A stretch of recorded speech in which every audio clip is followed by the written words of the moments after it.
Rewards members save $900 on the Lowe's exclusive Hisense French door refrigerator. Now only $9.99. Lowe's, we help, you save. Valid through 5/26. Selection varies by location. While supplies last. See Lowe's.com for more details. Program subject to terms and conditions. Details at Lowe's.com/terms. Subject to change. Invest Puerto Rico supports this Marketplace podcast. What's next in innovation? That's not the right question. It's where? Puerto Rico, more than just a tropical paradise, it's innovation's paradise, where startups and global players coexist in a vast and vibrant ecosystem, where talent runs deep, highly skilled and bilingual. Plus, the island offers the most competitive tax incentives in the U.S. If you believe your business can go anywhere, Puerto Rico is the place. Find out more at investpr.org/podcast. And here we have a specimen from the early 2000s. Parece que ahora sí le están dando. Testing platform. Please don't touch the exhibit, folks. It could crash. Ready to discover the Financial History Museum? At Public.com, you can invest in almost everything. Stocks, bonds, options, and more. You can even put your cash to work at an industry-leading 4.1% APY. But the real game changer? Public was designed this century. The experience is clean, intuitive, and just makes sense. Look, if you're still on one of those legacy platforms, we get it. Change is hard. But so is building your wealth on outdated tech. Discover why NerdWallet gave Public 5 stars for its ease of use and investment selection. And leave your clunky, outdated platform behind. Go to Public.com and fund your account in 5 minutes or less. They'll even give you up to $10,000 when you transfer your investments. Only at Public.com. Paid for by Public Investing Inc., member FINRA and SIPC. Full disclosures at Public.com/disclosures. This is Marketplace. I'm Connor Wisdom. Trade is, of course, the global economic lead story of late, but forget not the guts and gears of the American economy, by which I mean, in this instance, the gigantic Republican tax package that various and sundry House committees are starting to work on this week. It will extend parts of the 2017 Trump tax cuts and make trillions of dollars in cuts to other programs to get that done. Marketplace's Kimberly Adams sets you up to follow the happenings this week in Washington.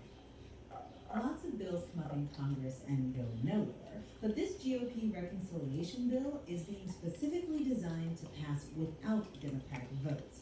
But that takes a lot of steps. Brendan Duke is with the Center on Budget and Policy Priorities. A few months ago, the House passed kind of their blueprint for the tax and budget bill. And now they just started actually putting some flesh on the bone. Congress is in the process of deciding which Flipped it specific over and you got a policies jackpot. in and out. And the top priority in this bill, tax cuts. So in the reconciliation bill that we're talking about doing now, Trump has these goals of a large tax cut and extending the previous tax cuts from 2017. Jennifer Victor teaches political science at George Mason University. And that costs a lot of money. And so the reconciliation bill has to figure out how they're going to sort of offset that. To the tune of $4 trillion, likely more. But in the last Parece que few sí le days, gusta. we've started to hear just how Republicans want to do that. Max Guinness is CEO of Policy Engine, a tech company whose software simulates the effect of economic policies. What came out on Friday night was an outline that included extension of rates, a standard deduction, alternative minimum tax. Some of those And we're getting more details on cuts to food systems programs and Medicaid designed to offset the cost of those tax cuts. Bob Center for American Progress and says the Medicaid cuts in particular are already pushed back. what we see is over 8 million people.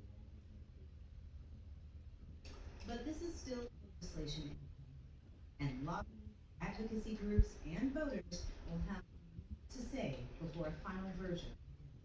In Washington, I'm Marketplace.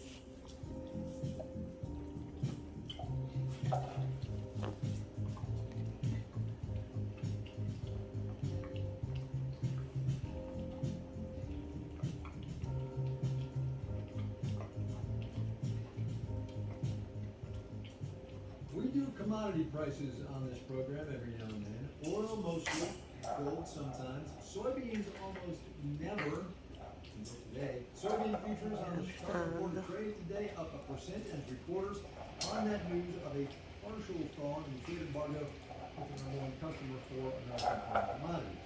Now, with the caveat that 90 days does not a total reprieve make, Savannah Peters has more on what that part of American agriculture might like to see should a longer-term arrangement come to pass. North Dakota soybean farmer Josh Gaffel made some time for me from the tractor this morning. Driving through the field? Yeah, as we speak. Gaffel is also chair of the American Soybean Association. And even though he's out planting in the wind in 90-degree heat, he's in a better mood than the last time we spoke, about 6 weeks ago. We're making progress and getting the crop in the ground, so it feels good. That's because Gaffel woke up to news that China is buying again. That's the biggest international market for U.S. soybeans. Still, yet a lot to be done, but grateful that the two countries are talking. I mean, these farmers, they're the ultimate optimists. Jim Sutter is CEO of the U.S. Soybean Export Council. He says this trade war has been tough on U.S. commodity farmers' nerves, but it has yet to make a serious impact on many of their bottom lines, since the steepest tariffs began at the tail end of the export season for U.S. soybeans and grains. The most important thing is that by the time we start to harvest our crop, we need to have some sort of a deal in place with China. A deal that addresses the volatility producers have been dealing with, says agricultural economist Amy Hagerman at Oklahoma State University. You're looking for stability in that relationship. You're looking for favorable terms of trade. Hagerman says that means lower tariffs on U.S. goods over the long term, and possibly a commitment by China to purchase more crops. That's a top priority for farmer Josh Gaffel in North Dakota. So the commitment from Chinese buyers that they will continue to look to the U.S. when it comes to making those purchases. Rather than Brazil and other South American suppliers, who filled the gap during Trump's last trade war with China, Gaffel is cautiously hopeful that by the time it goes to market, this crop will be worth the investment he's putting into it. You know that 90 days would be in August. When the soybeans he's planting now are about ready to be harvested. I'm Savannah Peters for Marketplace.